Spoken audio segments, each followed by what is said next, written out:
राजेश मिश्र जी। जी पूज्य महाराज जी, राधे राधे। महाराज जी, भगवत गीता में श्री कृष्ण भगवान जी ने कहा है कि मैं स्वयं सभी प्राणियों के हृदय में विद्यमान हूँ। या हृदय शरीर के अंग के लिए है या कुछ और की?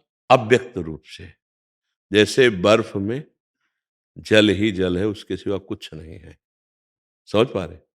अब हम कहते हैं बर्फ के बीच में भगवान विराजमान है, अब हम देखेंगे तो जल के सिवा तो कुछ है नहीं।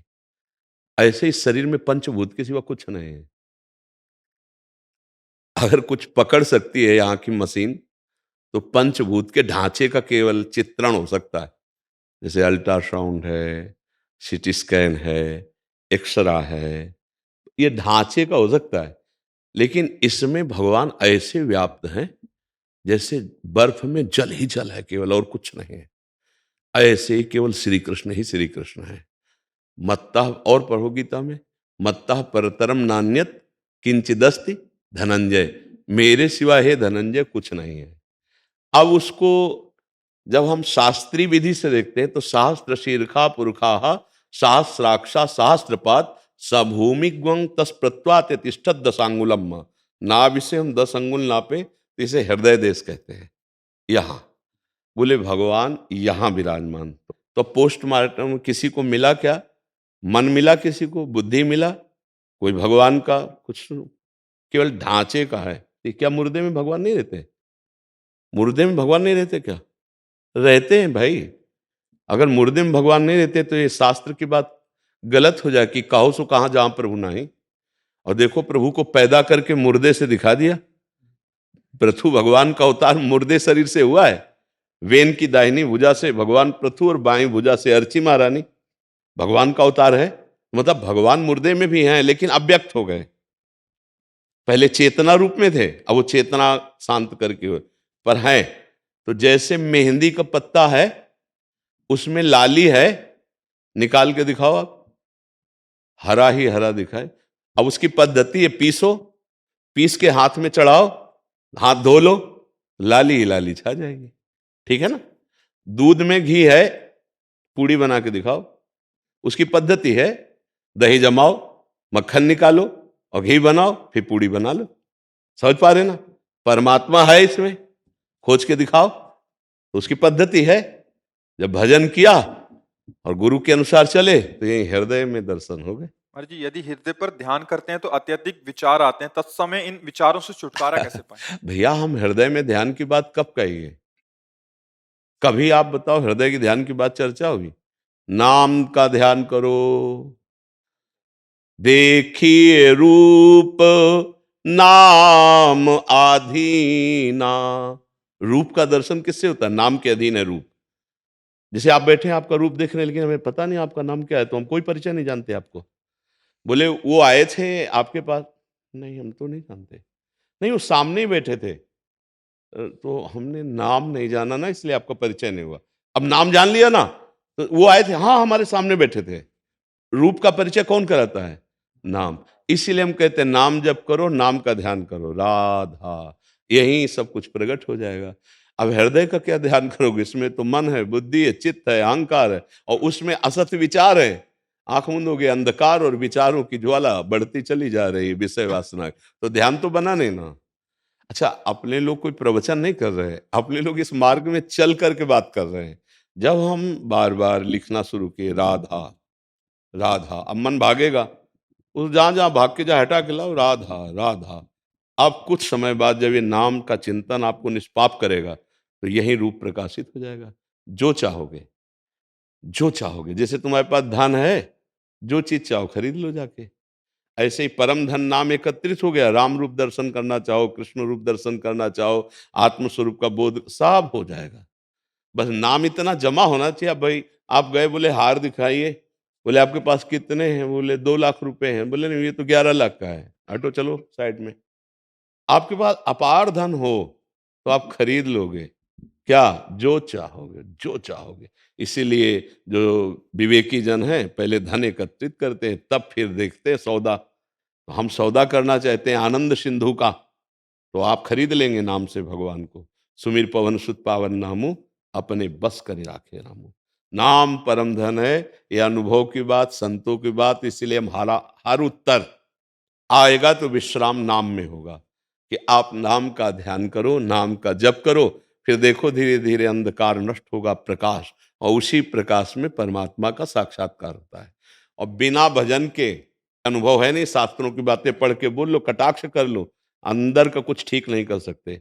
अंदर का ठीक करने के लिए कुछ पढ़ो या ना पढ़ो, आज से पकड़ लो कि 1 मिनट भी खाली नहीं रहेगा। हम राधा राधा, राम राम, हरि हरि, कृष्ण कृष्ण, जो नाम प्रिय है हम वो जप रहे हैं। फिर आप बताना, कुछ दिन पहले युद्ध होगा, वासना, पाप, पाप प्रवृत्ति, इनका नाश होगा, तब तक आपको जलन रहेगी। फिर इसके बाद जो घाटी आएगी आनंद की, फिर उसमें उमगन में नाचता है मन। ओहो प्रभु कितने कृपाल हो। पर वहां तक पहुंचने के लिए हमको कोई हिम्मत बनाने वाला चाहिए। शाबाश शाबाश, निकल गए निकल गए, नहीं तो इतनी घाटियां है कि धम्म से गिर जाए फिर उठने की हिम्मत न रहे। काम है, क्रोध है, लोभ है, मोह, अब मन जलता और सामने भोग उपस्थित है। माया कह रही भोग लो अभी सुखी हो जाओगे, अब भोग लिया, अब फिर अभ्यास गंदा हो गया, फिर गलत, फिर गलत। तो इसीलिए अब जहां उसको बार बार ऐसा हुआ तो लगा छोड़ो यार झंझट, जब हम जीत ही नहीं पा रहे तो इसी में चले, फिर वो जीवन हार जाता है। और अगर साधु संग है, कोई बात नहीं, उठ उठ, अब तो आगे बढ़ गया तू, इतना अभ्यास तो तेरा दृढ़ हो गया ना, अब और अभ्यास कर, उसको उत्साह बढ़ता है, एक दिन निकल जाता है। जैसे कोई डूब रहा हो ना, वो कहते हाँ बस हाथ पैर मारना बंद मत करना, बस निकल गए, मैं आया उसको। और अगर कहते मरा तू, अब मरा, तो निरुत्साहित हो जाएगा। हाँ, तो हमें उत्साह वर्धन करने वाले वचन चाहिए, ऐसे महापुरुषों का संग चाहिए। और नाम जप अगर हम करते हैं तो ध्यान अपने आप लग जाएगा, क्योंकि रूप को तो हमने देखा नहीं, तो हम ध्यान किसका करें। हमने संसार को देखा है तो वही ध्यान में आता है। जैसे आंख मूंद के भी बैठो ना, अरे जो कोई कोई कहने लगते हैं कि हम ध्यान करते हैं, तो आपको ध्यान में क्या आता है? बोले जैसे दीपक जैसा टमटमाहट होती ना, वैसा कुछ ऐसा तेज जैसा। तो हम कहते हैं इतने के लिए प्रयास क्यों करो, भगवान सूर्योदय होंगे देख लेना, भगवान सूर्योदय होंगे देख लेना, महान तेज है, स्वयं नारायण भास्कर हैं। और ध्यान का मतलब है जो प्रियतम है, जो प्रभु हैं, वो हमारे रूप माधुरी एक एक वृत्ति में छा गई है। वो होगा भजन से भैया, केवल आंख मूंदने से काम नहीं चलेगा। ध्यान का मतलब आंख खुले हो तो वही, आंख बंद हो तो वही, भीतर और बाहर जब एक हो जाता है तब उसे ध्यान कहते हैं। तो नाम जप करो और अच्छे आचरण, इसका प्रभाव पड़ता है। अच्छे आचरण करो, नाम जप करो, सात्विक भोजन करो, ध्यान भी लगने लगेगा। ठीक है। ईश्वरी जी सूरत से। जिसने हरिवंश। श्री हरिवंश महाराज जी, भगवत स्वरूप श्री महाराज जी के चरणों में कोटि कोटि प्रणाम। महाराज जी, पराभक्ति के लक्षण क्या हैं और पराभक्ति की प्राप्ति कैसे होती है? चित्त वृत्ति का बाह्य विषय चिंतन त्याग करके अपने इष्ट में तन्मय हो जाना, इतना तन्मय हो जाना कि मैं स्मरण करता हूँ, इसका भी विस्मरण हो जाए, तो जो बचा वो पराभक्ति का फल है।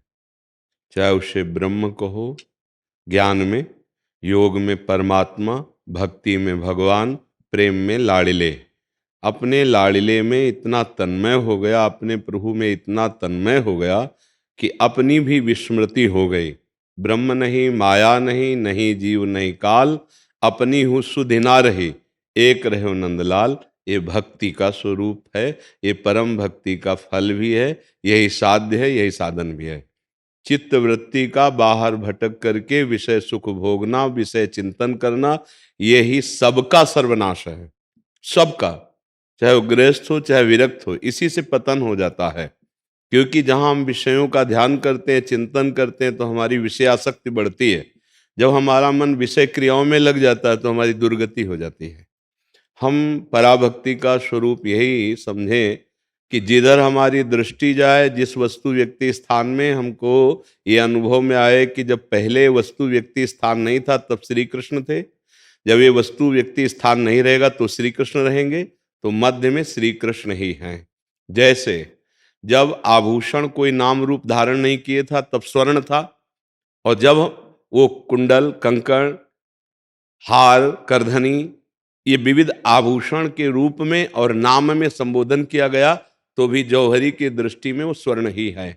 ऐसे ही हर व्यक्ति, वस्तु, स्थान सच्चिदानंद भगवान ही है।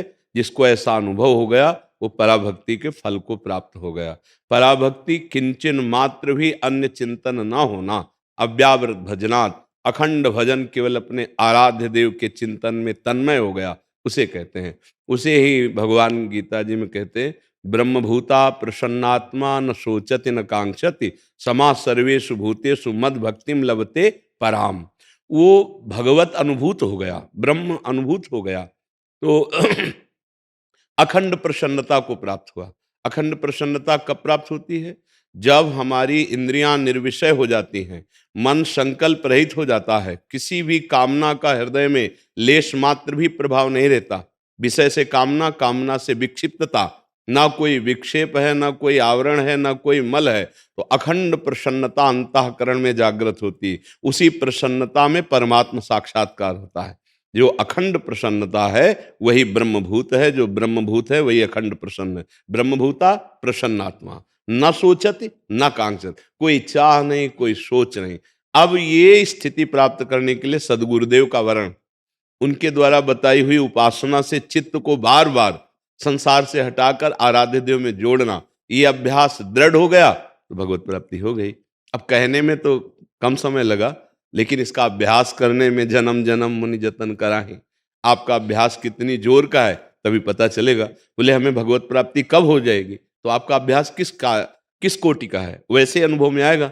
जैसे एक आदमी ने कहा कि शान हल जोत रहा था कि स्टेशन कितनी दूर है, तो उनका 15 किलोमीटर है। बोले कितनी देर में पहुंचेंगे? वो चुप हो गया। बोले कितनी देर में पहुंचेंगे? फिर चुप हो गया। वो भागा, जब भागा तो उसने कहा इतने घंटे इतने मिनट में पहुंच जाओगे। तो बोले पहले क्यों नहीं बताया? बोले चाल नहीं देखी थी तुम्हारी, अब चाल देखी, अब पहुंच जाओगे। तो ऐसे ही तुम्हारी चाल क्या है, तुम कितना अपने चिंतन को संभाल कर आराध्य देव में लगा पाते हो। तो वही पराभक्ति, तत्वबोध, आत्म प्रेम, भगवत प्रेम, ये सब शब्द के केवल वाच्य हैं, वो एक ही बात है। जैसे ज्ञान में मैं ब्रह्म ये अनुभूत होती है, तो भक्ति में अपना विस्मरण होकर केवल प्रभु का अनुभव होता है। एक रहे नंदलाल, एक केवल हमारे आराध्य देव रह गए, अपना भी विस्मरण हो गया। कान भय प्राण में, प्राण भय कान में, ही में ना जान परे कान है कि प्राण है। बस यही ब्रह्माकार वृत्ति होती है, यही भगवदाकार वृत्ति होती है। तो हम खूब नाम जप करें, अपने गुरुजनों के द्वारा बताई हुई उपासना पद्धति से चले। एक भी क्षण हमारा मन बहिर्मुख होकर अधर्म आचरण ना करा पावे, इतनी सावधानी रखें तो हमें पराभक्ति का लाभ मिल जाएगा। अर्थात हमें भगवत साक्षात्कार हो जाएगा, हमारा हृदय निर्विकार हो जाएगा। जब तक विकारों में मन भ्रमण कर रहा है तब तक पराभक्ति की असाधारण भक्ति भी नहीं है। जब हमारा मन निर्विकार हो जाए, काम क्रोध मद मान न मोहा, लोभ न क्षोभ राग नहीं द्रोहा, जिनके कपट दंभ नहीं माया, तिनके हृदय बसहु रघुराया। जहां काम क्रोध लोभ मोह मद मत्सर सबकी धज्जियां उड़ा दी भगवत चिंतन के प्रभाव से। न छल है, न कपट है, न मैं है, न मोर, न तय है, न तोर, माया का प्रभाव खत्म। अब उनके हृदय में भगवान प्रकाशित हो गए। उन्हीं को ब्रह्म कहा जाता है, परमात्मा कहा जाता है, ईश्वर कहा जाता है, भगवान कहा जाता है, आत्मा कहा जाता है। जिस भाव से चलो वो ऐसे अनुभव करा देते। जाकी रही भावना जैसी, प्रभु मूरत देखे तिन तैसी। पहला, विषयों के संयोग में इंद्रियों को सुखी ना होने देना। दूसरा, किसी भी तरह से विषय चिंतन की छूट ना देना। तीसरा, हर समय सावधान होकर अपने इष्ट का नाम निरंतर चिंतन करना। हो सके तो रूप का ध्यान करते हुए नाम जप करना। राधा वल्लभ लाल को हृदय ध्यान, मुख नाम। चौथा, सर्वत्र अपने भगवान की भावना करना। मेरे प्रभु सब रूपों में जड़ चैतन्य में वही विराजमान है। अगर ऐसा किया जाए तो पराभक्ति जागृत हो जाएगी और उसका फल प्रकट हो जाएगा। वो ब्रह्मभूत हो जाएगा, वो वासुदेवास्वरमिति ऐसा भाव आ जाएगा, वो सिय राम में सब जग जानी ऐसा भाव आ जाएगा, चिद चिद लक्षणम सर्वम राधा कृष्णमयम जगत ऐसा भाव आ जाएगा। जिस भाव वाला है उसका भाव सिद्ध हो जाएगा। किसका प्रश्न है, आप समझ पाए? जी। एडम किंडलर जी हंगेरी से। महाराज जी, श्री हरिवंश। महाराज जी, मेरा प्रश्न यह है कि हम शास्त्र से सुनते हैं हमारा स्वरूप चिदानंद स्वरूप है, फिर भी व्यवहारिक जीवन में हम सब समय अपने आप को आनंद में नहीं रख पाते। क्योंकि देह में हो चिदानंद कहने से थोड़ी आनंद मिल जाएगा, चिदानंद कहने से थोड़ी आनंद मिल जाएगा। स्थिति तो देह में है।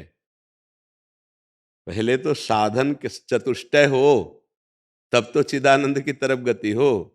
पहला साधन नित्यानित्य वस्तु का विवेक, दूसरा साधन इहलोक और परलोक के भोगों से वैराग्य, तीसरा साधन षट संपत्ति शम दम उपरति तितिक्षा श्रद्धा समाधान, ये 6 संपत्ति साधक के अंदर। और चौथा मुमुक्षुता, इतनी प्रबल, अब जिया नहीं जा रहा, मुझे मुक्त होना है।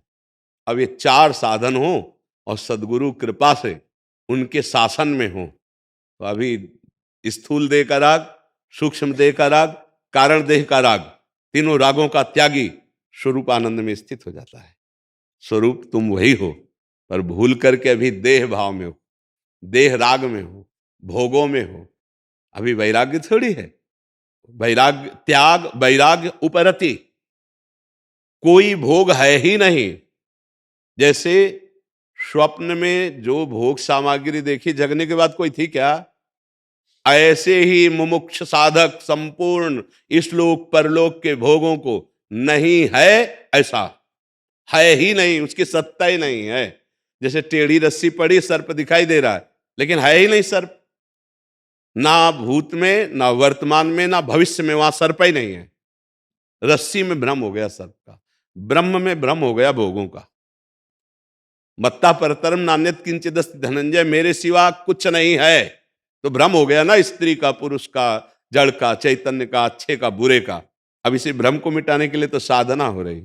पहले इंद्रियों को शासन में लो और अंतर्मुख करो, मन को शासन में लो और उसकी चंचलता नष्ट करो, और चित्त को शासन में लेकर निरंतर गुरु प्रदत्त उपासना मंत्र में चिंतन में लगो। और छोड़ो ये भाव कि मैं स्त्री हूं, मैं पुरुष हूं, देह भाव, ये मलमूत्र का ढांचा सच्चिदानंद नहीं होता है। इसका त्याग, सूक्ष्म शरीर का त्याग, कारण माया रचित स्वभाव मेरा नहीं है। मैं निर्विकार चेतन अमल सहज सुख राशि परमात्म स्वरूप हूं। बार बार इसका चिंतन और असत क्रियाओं का त्याग अभी अनुभव होने लगे। मन मौजी खूब भोगो, मनमानी आचरण करो, चिदानंद स्वरूप का अनुभव कैसे हो सकता है? हमारी बात समझ पा रहे हो? हिंदी समझते हो? कुछ हाँ, तो अंग्रेजी में एक समझा देंगे। अंग्रेजी में आप समझा देना, क्योंकि अंग्रेजी तो हमें आती नहीं। हाँ भाई, तो ये बात है। कविता जी वृंदावन से। महर्षि, आपकी असीम कृपा से इस आदम को यहाँ राधा के कुंज में थोड़ी सी सेवा करने का सौभाग्य प्राप्त है।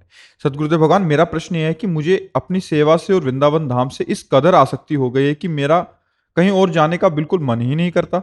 मुझे लगता है कि मेरी कहीं सेवा ना छूट जाए।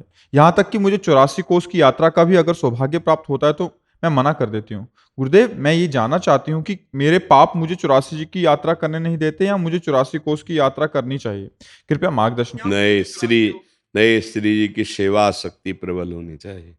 यहाँ कई बार ऐसा हुआ है कि बरसाने के लिए वाहन तैयार हुआ है। किसका प्रश्न है? बरसाने के लिए वाहन तैयार हुआ, कई बार कैंसिल हो गया है। तैयार है कि बस अब चलना है दर्शन कर, पर श्री जी की सेवा है, अब भाई आज तो नहीं जा पाएंगे, श्री जी की सेवा है। एक बार महाराज जनकपुर के बहुलाश्र, भागवत में चरित्र है, श्रुतदेव जी और बहुलाश्र जी का चरित्र है। वो नारद जी एक दिन आए और कहा, जिनकी तुम आराधना करते हो साक्षात द्वारिका में विराजमान है, तो एक बार जाके दर्शन तो कर लो। तो उन्होंने सारथी को आज्ञा की कि सुबह तैयार करो, रथ तैयार करो, मैं सेवा में जा रहा हूं, लौटकर सीधे द्वारिकापुरी चलेंगे और अपने प्रभु के दर्शन करेंगे। और द्वारिकाधीश भगवान श्री कृष्ण की सेवा वो विराजमान किए थे। वो सुबह 4 बजे से चले जाते और दोपहर 2 बजे के बाद तक वो जब शयन करा के, राजभोग पवा के शयन करा, तब निकलते। 2 बज गए तो फिर अब जाने का क्या। फिर ऐसे उनके महीनों निकल गए, रोज रथ तैयार होता और रोज से, तो जानते हो भगवान द्वारिकाधीश ने अपना रथ तैयार किया।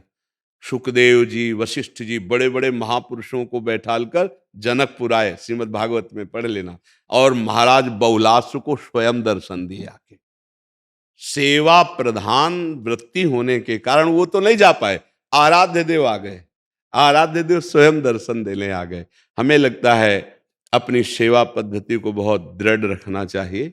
अगर सेवा पद्धति दृढ़ है तो कहीं जाओ या ना जाओ, हाँ, आराध्य देव प्रसन्न है तभी सेवा आसक्ति होती है। सेवा में आसक्ति होना बहुत कठिन बात है।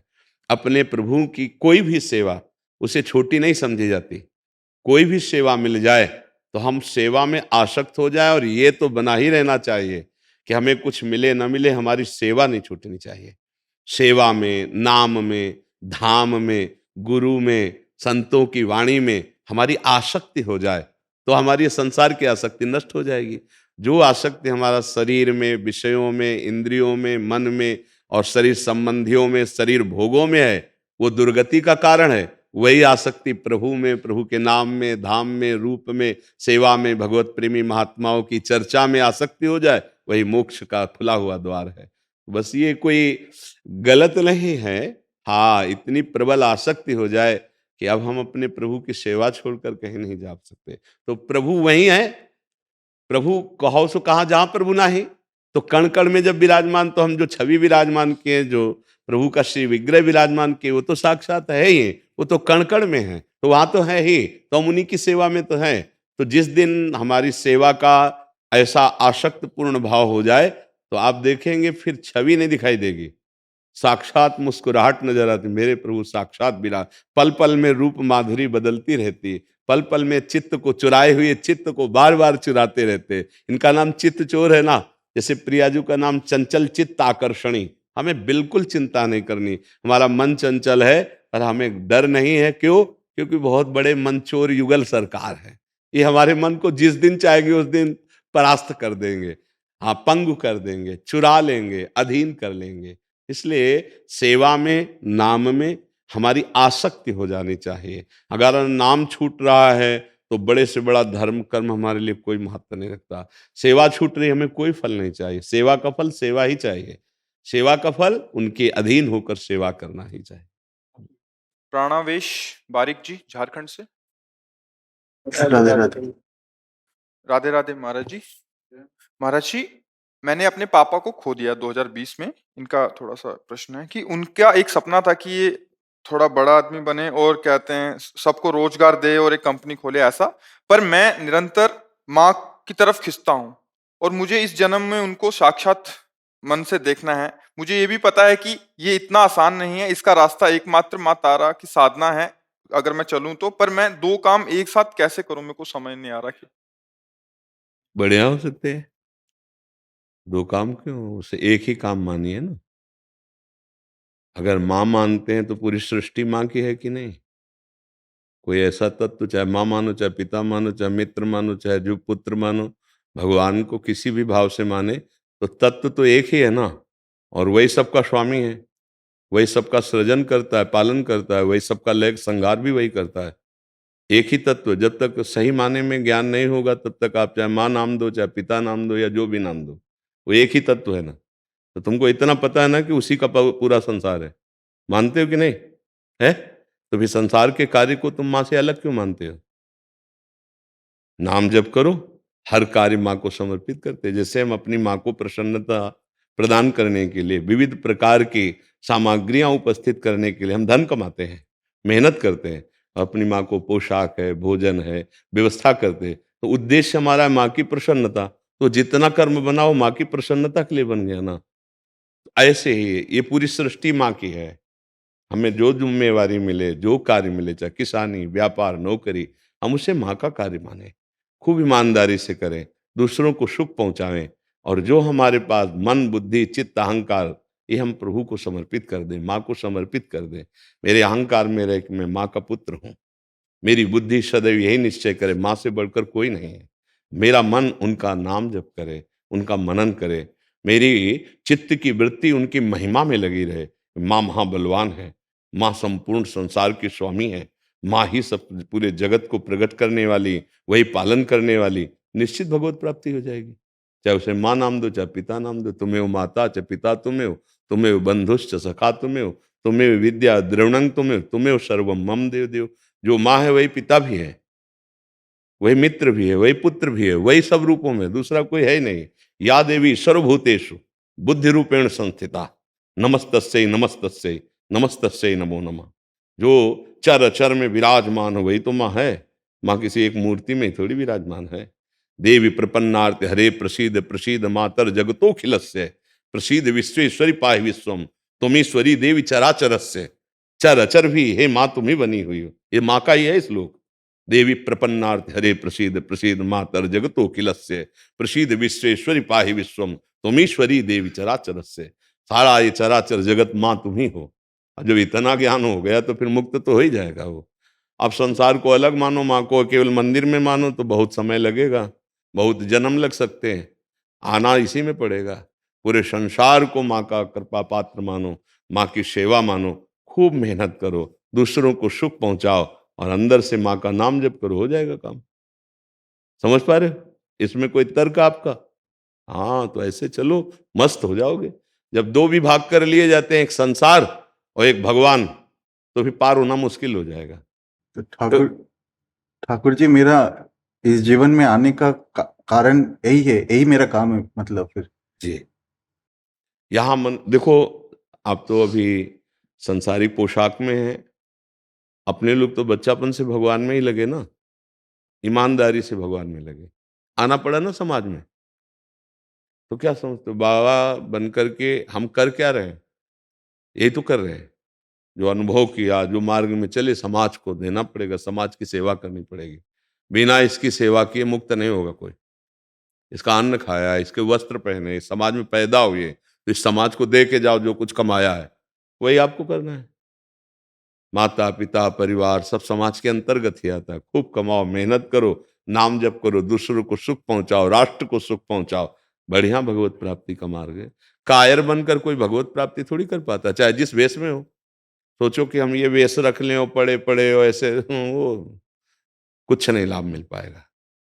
जितना जीवनी शक्ति है झोंक दो, जिस मार्ग में चलो, पूरी तन्मयता से चलो, पूरी एकाग्रता से चलो, अपने कर्तव्य का पालन करो, नाम जप करो, भगवत प्राप्त हो जाओगे। कुछ भी हो, नौकरी व्यापार कुछ भी, ये सब पूरी प्रभु की सेवा है। मंदिर में केवल जल चढ़ा दिया और दूसरा प्यासा सामने खड़ा है और आप उसकी तरफ देख भी नहीं रहे, तो आपको मंदिर का जल बेकार हो गया। मंदिर में सुंदर सुंदर भोग लगा दिया, सामने भूखा खड़ा कह रहा है बाबू जी हमें थोड़ा रोटी खवा दो, तो वो जहाँ भोग लगाया ना वो सब राख हो गया, कोई उसका मतलब नहीं रहा। मंदिर में तो हम भाव बनाते हैं, लेकिन उन भावों की पुष्टता इन मंदिरों में होगी। अगर इन मंदिरों में अपने प्रभु को नहीं देख पाए तो मंदिर के प्रभु को कभी देख ही नहीं सकते। और इन मंदिरों में प्रभु को देख लिए तो कुत्ते में भी भगवान प्रकट हो जाएंगे। नामदेव जी ने कुत्ते में भगवान का साक्षात्कार कर लिया। तो हमारे अध्यात्म की बात को समझा जाए, संसार और भगवान दो भेद करके नहीं चला जाता। भगवान ही संसार का ये सेवा स्वरूप हमको दिए हैं। माता पिता की सेवा, परिवार की सेवा, राष्ट्र की सेवा, जो पद मिला है ईमानदारी से अपने कर्तव्य का पालन करना और नाम जप करना, वो महात्मा ही है। हम समझ नहीं पाते हैं। अलग अलग कर्तव्य है। जो हमें माला चलाने से मिलेगा, राष्ट्र सैनिक को गोली चलाने से मिलेगा। जो हमें माला चलाने से मिलेगा, किसान को फावड़ा चलाने से मिलेगा। पर हम जिसका माला चला रहे हैं उसी के लिए फावड़ा चलाओ, उसी के लिए धर्म का अपना भाव रखो कि हमारा धर्म क्या है, हमारा कर्तव्य क्या है, और नाम जप करो। अगर भगवान की प्राप्ति ना हो जाए तो बता ना, निश्चित भगवान की प्राप्ति। भगवान ने यही अर्जुन को कहा, मामुनिस्मर युद्ध चय, मेरा स्मरण करते हुए युद्ध कर देख, परम पद को प्राप्त हो जाएगा। तो बस आपको कोई संशय इस विषय है? हाँ, अच्छे, बहुत बड़े मुश्किल बात है कि कोई भगवान या कुछ भी नाम ले, वो प्राप्त करना चाहता है सत्य को। ये बड़ी कठिन बात है। नहीं, प्रायः संतों के पास जाकर भी हम असत भावना ही पुष्ट करना चाहते हैं कि हमारे ये हो जाए, हमको ये मिल जाए, हमारा ये क्या अध्यात्म या संत समाज इसके लिए नहीं है। संत संग अपवर्ग कर, कामी भव कर पंथ। संतों का संग सिर्फ परम पद प्राप्ति के लिए है। ये जंतुर बंधाना, कलावा बंधाना, ये सब लौकिक बातें हैं। संतों का संग होता है, बड़े भाग पाइप सत्संगा, तो बिना प्रयास होई भव भंगा। शुद्ध सत्संग, शुद्ध अध्यात्म चर्चा यदि हमको मिल गई तो हमें नाचना चाहिए कि अब हमारे ऊपर भगवान की विशेष कृपा हो गई। जब इतना बड़ा हमको भगवान ने शरीर दिया, हमें इतना बड़ा संसार कर्तव्य कर्म दिया, अब हमको किसी से आशीर्वाद मांगने की जरूरत नहीं। सच्ची मानना हमारी बात, किसी से तुमको आशीर्वाद मांगने, अपने कर्तव्य का निर्वाह कर दो, तुम महाबलवान हो जाओगे। जो भी कर्तव्य मिला है तुम्हें, अपने कर्तव्य में स्थित हो जाओ, देखो, हर चरित्र हमको यही शिक्षा देता है। श्री रविदास जी का पावन चरित्र है, जिनको रैदास जी कहते हैं। वो अपने कार्य में रत रहते थे, भगवान का नाम जप करते थे। तो उनका जो कठौता का जल था ना, जिससे वो अपना कार्य करते थे, वो बड़े बड़े सिद्धों के होश खराब करने वाला बन गया। नाम जप करते हुए कठौ मन चंगा तो कठौती में गंगा ही उनके। हाँ, वो कार्य क्या करते थे? अपने कार्य करते थे। स्थिति कहाँ थी? बहुत बड़े महात्मा थे, बड़े भारी सिद्ध थे। ऐसे चुल्लू से भर के अगर वो जल दे दिया ना धोवन अपने कार्य का, बड़े बड़े सिद्धों के होश उड़ाने वाला बन गया वो, चिदानंदमय हो गया वो, चिदानंद भाव में हो गया। तो इससे हमें शिक्षा मिलती है कि यदि आप जो कार्य कर रहे हो ईमानदारी से करो और नाम जप करो, भगवान का संपूर्ण सृष्टि का कार्य, तो आपको भगवत प्राप्ति करा देगा। और अगर ये समझो कि केवल माला चलाना भगवत प्राप्ति का और ये नहीं है, तो फिर अधूरापन रहेगा और आप वहां भी परिपक्व नहीं हो पाएंगे। इसलिए बहुत अच्छा है, नवीन अवस्था है, धर्म से चलो, अधर्म आचरण ना होने पावे और नाम जप करो, खूब सेवा करो। शरीर सेवा के लिए मिला है, खूब कर्तव्य कर्म में लगाओ। इसको कभी कायर नहीं बनाना चाहिए। ये केवल मिला ही हमें परोपकार के लिए है, ये समाज सेवा के लिए, माता पिता की सेवा के लिए, ये मिला ही धर्म कार्यों की पूर्ति करने के लिए है। जैसे स्वामी का चरणामृत, अधरामृत, प्रसादी, माला, वस्त्र, इसको बहुत दौड़ कर आदर से जी जी अपने स्वामी, उसमें वैराग्य नहीं, उसमें अनुराग स्वामी के प्रसाद में। हाँ, प्रसाद ऐसा महत्वपूर्ण कि हमारी चित्त वृत्ति को बहुत जल्दी भगवदाकार कर देगा। वैष्णव पद्धति में प्रसाद की बड़ी महिमा है। पर महाराज जी, भाव ये रहता कि सेवा तो कर नहीं पाते, पर यहाँ से ले जाते तो आप अलग हैं क्या? अभी मस्तक में दासत्व का चिन्ह लगा है, तो आप बिके हुए हैं ना, आप बिके हुए हैं ना। इस जीवन पर अधिकार केवल आप आराध्य देव का है। तन वांग मनोभी रमलई सोहम तवे वाश्रिता, शरीर वाणी और मन और मैं स्वयं अब अर्पित हैं। हमारा कोई अधिकार नहीं रह गया हमारे जीवन पर। ये प्रभु की धरोहर है। अब वो जैसा हम कुछ सेवा नहीं करते या हम इसके योग्य नहीं, ये तो तब बात आती है जब बिके नहीं हो। जब बिक गए हैं तो अब हमारा कोई अस्तित्व नहीं है। आप प्यार करोगे तो जय जय, तिरस्कार करवाओगे तो जय जय। अब जैसे रखोगे, अब तो हम बिके हुए आपके, बस हमें देखना है वो हमें कैसे रख रहे हैं, वो क्या प्रेरणा कर रहे हैं। जब तक अहम शेष रहता है तब तक साधक में बहुत परेशानियां रहती हैं। जब अहम समर्पित हो जाता है तो निश्चिंतो हम शयाना, वो निश्चिंत होकर शयन करता है। जैसे हरिराम व्यास जी कह रहे, काहू केवल भजन को, काहू के आचार, व्यास भरोसे कुंवर के सोवत पाप। अहम का समर्पण ही साधना की पूर्णता है। जैसे श्रवणम स्मरणम, जो श्रवणम स्मरणम विष्णुपाद सेवनम अर्चनम बंदनम दास्यम सख्य और आत्मनिवेदनम, ये आत्मनिवेदन का होता है अहंकार का पूर्ण समर्पित हो जाना। श्रवणम कीर्तनम स्मरणम विष्णुपाद सेवनम अर्चनम बंदनम दास्यम सख्य, यहां तक तो साधन भाव आया। अब ये समर्पण जो आया, आत्मसमर्पण, ये है। अब यहां से शुरू हो गया बिका हुआ जीवन। जहां ये आत्मसमर्पण हुआ तो पाई रस भक्ति गूढ़ जुग जुग जग दुर्लभ भव इंद्राद विधि, और उसके अंदर रस की ऐसी वृत्ति उत्पन्न होती है कि गदगद सुर नैना सजल दंपति रस रहे भीन, ईगत वृंदा विपिन में फिरे प्रेम तल्लीन। तो हम बिके हुए जन हैं, हमारा कोई अस्तित्व नहीं, कोई महत्व नहीं। हमारा महत्व हमारे प्रभु हैं, हमारा अस्तित्व हमारे प्रभु है। हम कुछ कर पाए या न कर पाए बिके हुए के ऊपर नहीं होता। ये सूत्र बिके हुए के ऊपर नहीं लगता, क्या कर पा रहे हो क्या नहीं कर पा रहे हो। जैसे हम किसी लेबर को जाके अभी बुला के लाएं और बैठा दें, शाम के बोले निकलो तो कहेगा पैसे लाओ। बोले किस बात के पैसे, काम नहीं किया ना। तो बोले किस बात के लिए बुला के लाए थे, तुमने बैठा दिया, हम बैठे हैं। अगर आप काम करवाते हम काम करवाते, लेकिन हमें पैसा चाहिए। तो कानूनी उसको पैसा देना पड़ेगा, नहीं देना पड़ेगा, देना पड़ेगा। ऐसे ही हमको बुला लिया है, हमको खरीद लिया है, अब मुझे जैसे रख रहे हो वैसे रखो, हमें कोई परेशानी नहीं। लेकिन जीवन के शाम होते होते हमें पेमेंट मिल जानी चाहिए, भगवत प्राप्ति। ये तभी आप कह सकते जो अपना अस्तित्व समर्पित कर दिए हैं। अब हमें क्या चिंता कर ली है? हमें अपने इष्ट के प्रतिकूल आचरण करने का अधिकार नहीं रह गया है। प्रतिकूलस्य वर्जनम, श्री कृष्ण अनुकूलेन। कोई समस्या नहीं, कोई प्रश्न नहीं, कोई चाह नहीं। इसी का नाम है जीवन मुक्त अवस्था।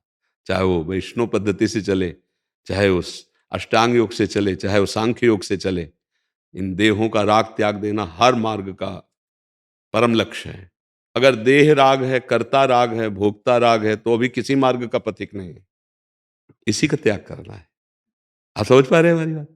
जी, क्या प्रश्न था आपका? ये था कि पूज्य आश्रम मतलब महाराज जी के यहाँ पूज्य परमहंस बाबा विराजते हैं, आप जानते हैं, कई बार आए हैं, दर्शन हुए हैं। तो उन्होंने हमसे कहा था महाराज जी, जी। दास उनके पास गया था कि जो गुरुदेव ने आपको मंत्र दिया है, शताक्षर मंत्र, राम मंत्र, तो आप उसका 6000 जब करते हो तो दिया है उन्होंने, तो उसमें से 5000 पे आपका अधिकार नहीं है, क्योंकि जो आप ये कूलर पंखा सुख भोग रहे हो ये इसमें व्यर्थ चला जाता है, जी। और केवल 1000 आपको। ये बिके ना होने पर, बिके ना होने पर, आम समर्पित ना होने पर, आप करता हो ना 6000 के, तो हिसाब दो ना। अगर बिके हुए हो तो मालिक कहाँ रहता है? वही नौकर रहता है। समझ रहे ना? जहाँ मालिक रहता है वही नौकर रहता है। सारी व्यवस्था मालिक की होती है, नौकर आराम आनंद लेता है उसमें। अगर मालिक एसी में बैठा है तो नौकर पैर भी दबा रहा है एसी में ही बैठ के। खर्चा मालिक का है, नौकर तो उसका आनंद ले रहा है। शरणागत है। महलों में रखो, चाहे झोपड़ी में बांध दो, कभी चाहे आप रबड़ी खवाओ, चाहे सूखे रोटी पवाओ, चाहे भूखे रखो, ना कोई प्रश्न है, ना कोई शिकायत है। ये संख्या और ये क्रम बिके हुआ जो नहीं है उसके ऊपर लागू होता है। इसीलिए ठाकुर जी ने बिना प्रश्न के पहले आपको उत्तर दिला दिया कि जो बिका हुआ है उसके ऊपर कोई शर्त नहीं। बिके हुए की आप कभी देखा है कि बिका हुआ कोई नौकर, जो घर का नौकर कहा जाता है, वो दाम वाला नौकर नहीं होता, तो वो उसी घर में अपने मालिक के घर की भावना नहीं रखता, अपने घर की, मेरा घर है, क्योंकि वो घर का बिका हुआ है, वो पेमेंट वाला नहीं है, वो बिका हुआ है। घर जायो दास, हम लोग घर जाए दास हैं। अभी इस बात को समझना है। ये सारी प्रक्रियाएं कि प्रणाम करने वाले को इतना भजन जाता है, भोजन का इतना भजन जाता है, इसका भजन जाता है, कर्ता का। जब करते नहीं बचा है तो जाएगा किसका? जब तक आपका पर्सनल बैंक है तब तक आप घाटे में रहेंगे, और जब आपका पर्सनल आधिपत्य, पूरा अधिकार राजकीय कोष में चला गया, अब आप फ्री हैं। अब आपकी व्यवस्था राजकीय विभाग से होगी, क्योंकि आपने पूर्ण आत्मसमर्पण राजकीय विभाग को कर दिया। वो हमारा भागवतिक विभाग है, जिस समय जो आवश्यकता होगी वो व्यवस्था करेगा। हमें देखना है क्या कर रहा है। बहुत छोटा स्तर अपने लोग रख लेते हैं। हम स्वामी हो गए क्या कि वो हमें प्रणाम करेगा, हम पैसा देंगे। वो हमें प्रणाम किस लिए कर रहा है कि राम जी का हूं, तो ऐसे हो गए। वो उनको प्रणाम जा रही, मेरे को कहां जा रही है? ये शरीर राम जी को दे दिया ना, अब इसको पंखे में रखें या एसी में रखें या धूल में रखें, मेरे को क्या मतलब है? मेरे को अगर मतलब है तो आप हैं, आप हैं तो अभी शरणागति किसकी हुई? तो ये बात समझनी है। तनु वांग मनोभिर अमलई सोहम तय आश्रिता। ये शरीर मन वाणी से अमल अर्थात निर्विकार, कोई आकांक्षा न रखते हुए मैं आपकी शरण में हूं। और शरणागत को भगवान कितना प्यार करते हैं आप, अगर थोड़ी भी महिमा सुनी होगी तो उन्होंने कहा है रखियो ताई प्राण की नाई। अब स्रोत से आपका संबंध हो गया। जितना भी कोई खींचता चला जाए स्रोत में और बढ़ता चला जाता है। अगर आपका कोई पर्सनल स्टॉक है तो खर्चा हो जाएगा, और अगर वो बैंक में जमा हुआ, सरकार अथाह है, अथाह समुद्र, कितना भी कोई। महर्षि इसमें पता कैसे चलेगा कि हम बिक चुके हैं? मतलब ये हमारी मान्यता कैसे दृढ़? पेट भरता है तो दूसरे से सलाह ली जाती है, क्या भैया बताना हमारा पेट भर गया क्या? जब अहम समर्पित हो जाता है तो स्वयं को अनुभव हो जाता है कि इस समय राम जी का राज्य चल रहा है, अहंकार का नहीं। अब मेरे मन वचन कर्म से मैं आराध्य देव को समर्पित हूं, अंदर ही समझ में आ जाता है अहंकार का राज्य नहीं है, अब सिया राम जी का राज्य है। दास हो तो उनका राज्य नहीं है क्या? दासत्व को पुष्ट करो, हर समय दासत्व को पुष्ट करो। मेरे पास है ही नहीं तो मैं दूंगा किसी को? तुम्हें कोई प्रणाम करता है? सच्चाई से बोलो, तुम्हें कोई प्रणाम करता है? उतारो तिलक को, पहनो पैंट शर्ट, कोई प्रणाम कर दे तो बताना। राम जी के दासत्व को प्रणाम कर रहा है तो प्रणाम किसको जा रही? राम जी को जा रही ना। इसकी सेवा किसके कारण हो रही? राम जी के दासत्व के कारण ना, तो इसका हिसाब राम जी करेंगे ना। आप कौन हैं? आप तो उनके बिके हुए दास हैं। आपको कोई मार रहा है तो आपको साफ थोड़ी देना है, वो तो राम जी देखेंगे ना। आपको कोई प्यार कर रहा है तो उसे राम जी देखेंगे ना, क्योंकि आप राम जी के हो। बस इसी भाव से हम आगे बढ़ते हैं, बात समझना। हमारा कोई अस्तित्व नहीं है।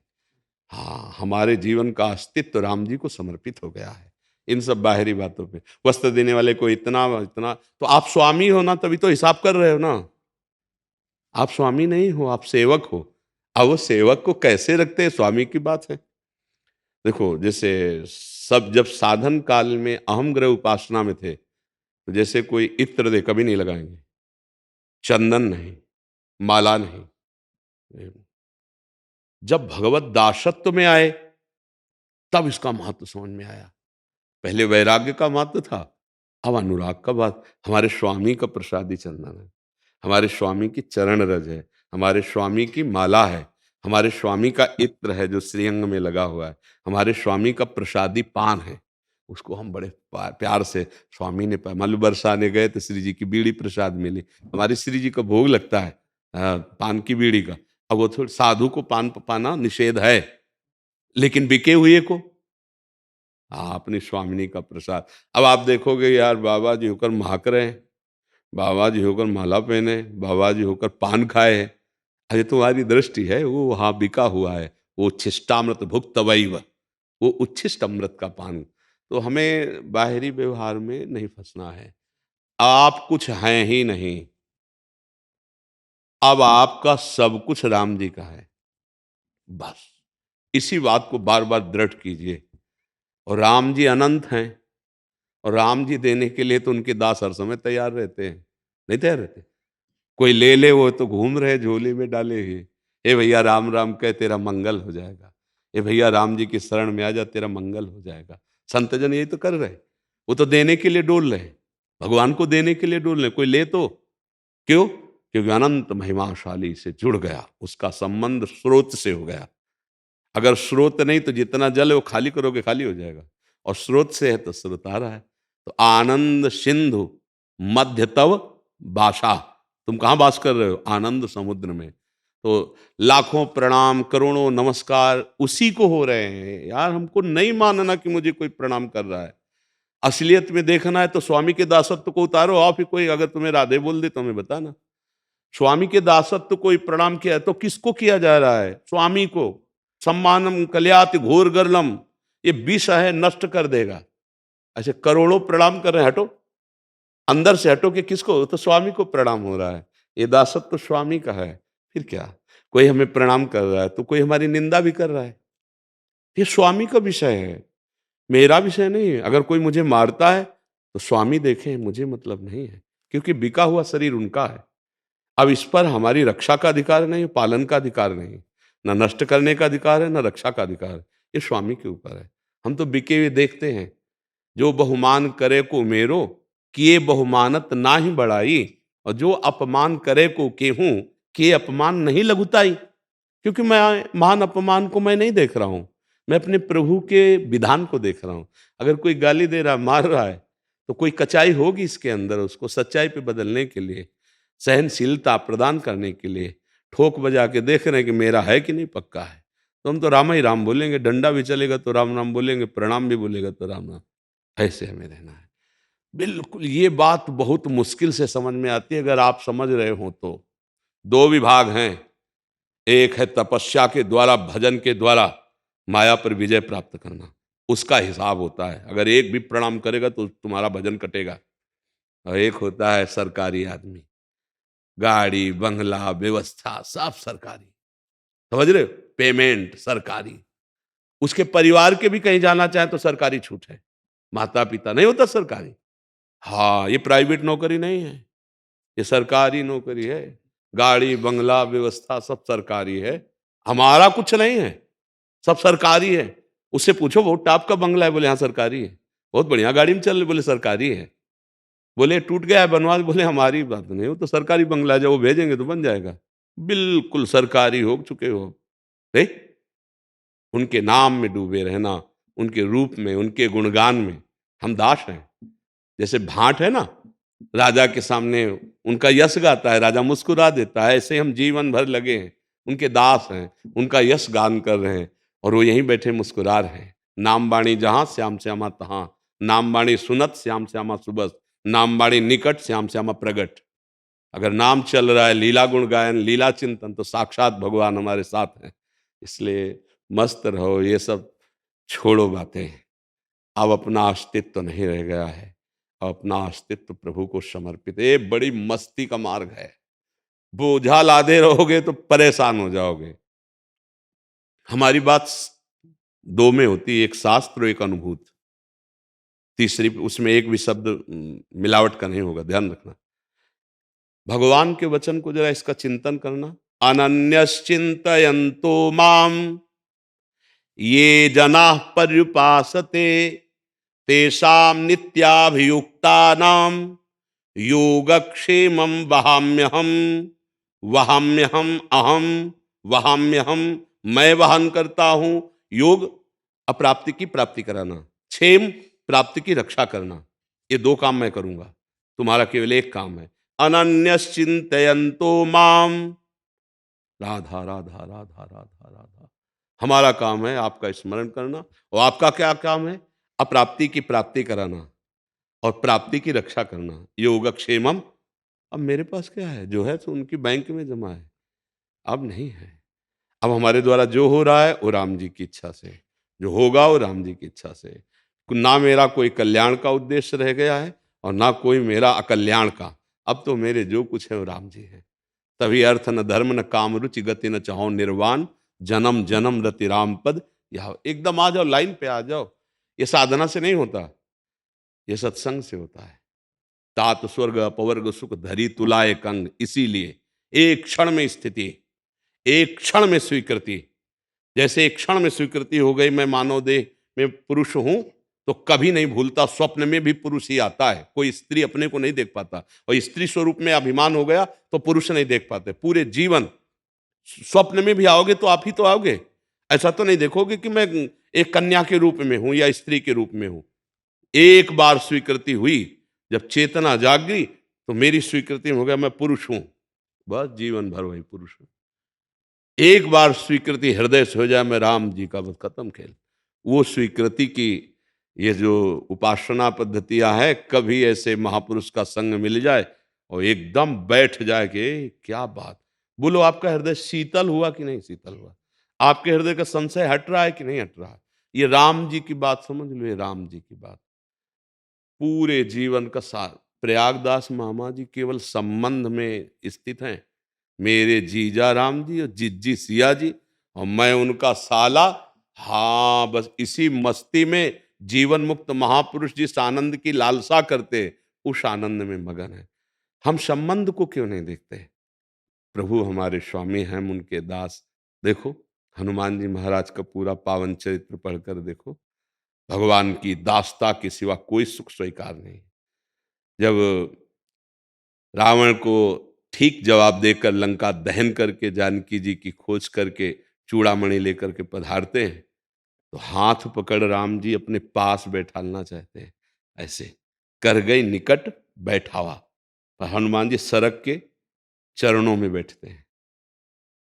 तब कहा बहुत प्रसन्नता हुई, लेकिन बड़ा आश्चर्य हो रहा, रावण के द्वारा पालित सुरक्षित लंका को आपने आग लगा दी उसे।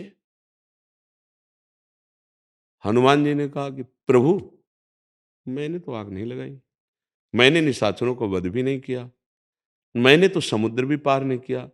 शाखा मृग के इह मनुषाई, शाखा ते शाखा पर जाई, और लाग सिंधु हाटकपुर जाला, निश्चर गन बद विपिन उजाला, सो सौ तव प्रताप रघुराई, नाथ न कछु मोरि प्रभुताई। बोला विगत वचन अभिमाना। अभिमान रहित होकर हनुमान जी क्या बोले? उस समय बड़ाई कर रहे थे राम जी।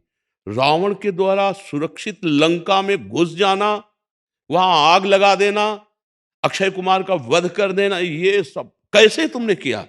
बोले प्रभु मैंने नहीं किया। ये जो लंबा 100 योजन समुद्र पार करके जाना और लंका में आग लगा देना, मैं देख रहा था राम प्रताप सब कार्य कर रहा है। नाथ न कछु मोरि प्रभुताई, हा तो प्रताप हाटकपुर जारा, निश्चर गण बधि विपिन उजारा। प्रभु आपका प्रताप, राम प्रताप मुझे दिखाई दे रहा था, मैं कुछ नहीं कर रहा था, राम प्रताप सब कर रहा था। जैसे अंगद जी, राम प्रताप सुमिर पन रूपा, है रावण जिसे तो बार बार मनुष्य कहता है, उसका मैं एक तुच्छ दास हूं, अगर मेरा पैर उठा दे तू तो राम जी सिया हार जाएंगे और वापस लौट जाएंगे। मैं एक तुच्छ दास हूं, उठा दे पैर, तेरी सभा में कोई वीर हो तो उठा दे। 10-10 हजार वीर लगे, उठा नहीं पाए। क्यों? अंगद का पैर इस समय नहीं जमा, इस समय राम प्रताप स्थित, और राम प्रताप अनंत बलशाली है, ये सब सीमित बल वाले हैं, हार गए, कोई नहीं उठा पाया। तो हम उन्हीं प्रताप के दास हैं। वो राम प्रताप केवल हनुमान जी के ऊपर नहीं, अंगद जी के ऊपर नहीं, हर रामदास के ऊपर है। बस हम उस प्रताप को न देखकर अपने साधन भजन को देखते हैं। हमारा साधन भजन क्या भाई? कुछ नहीं, 0/0। नहीं, आप साधु हो, नहीं तो हमारे राम जी हैं जो कुछ, तो नहीं, आप भजन जो करते हो राम जी कराते हैं, उनकी बैंक में, वो जाने क्या करवा रहे हैं, क्या ये तो दास है। वो ऐसे भी देख लो, उमा दारू जो सिद्ध की नाई समय नचावत, तो बस उनको देखो। संसार के उदाहरण, संसार की बातें, ये अपने लोगों में नहीं, अपने राजकीय विभाग के हैं। हाँ, हमारी एक पर्सनल भूमिका है, प्रभु के चरणारविंद की प्रबल आसक्ति और दासत्व, इसके आगे कुछ नहीं। हमारे जीवन में साधन शब्द नहीं है, साध्य शब्द है। हमारे साधन भी प्रभु है, हमारा साध्य भी प्रभु है। बात समझ आ रही ना? हाँ, आप क्या प्रश्न बचा? मस्त एकदम, रामदास नहीं उदास। हाँ, मस्त। हम लोग कहते हैं कि पूज्य मलुपीठ वाले महाराज जी राम जी है और आप जानकी जी हो। तो पिताजी के पास तो रहते, पर माँ तो मिलने ही नहीं आती कभी। तो आप कब आओगे महाराज जी? दास की विनती है, आप तरसते हैं लोग आपके दर्शन को, यहाँ नहीं आ पाते, आप आया करो, एक बार आ जाओ बस। अब क्या क्या होता है, ऐसी प्रभु ने सेवा दे रखी ना, कि देखो 8 बज रहे हैं, 8:30 पौने 9 बजे तक तो एकांतिक हो, फिर थोड़ा दर्शन, फिर इसके बाद हम श्री जी की सेवा में आरती हो, इसमें चले जाते। और अब जैसे कल डायलिसिस हुआ, ये तो भागवतिक प्रभाव से चलता है, क्योंकि किडनी फेल है ना, इसीलिए हम नहीं आ पाते। नहीं, पूज्य महाराज जी के दर्शन, आप सब संतों के दर्शन कर लें। हाँ, अपने तो घर के हैं, तो इस शरीर की अस्वस्थता के कारण कहीं नहीं जा पाते। आपको अवसर मिले तो पूज्य महाराज जी से हमारी दंडवत कह देना। जी जी महाराज जी, हाँ। अभी आने वाले हैं, अभी 8 बजे 8:30 बजे आएंगे गुरु जी। हाँ, तो उनको हमारा प्रणाम कह देना, कह देना गए थे तो प्रणाम कर। राधा राधा राधा राधा राधा राधा राधा राधा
राधा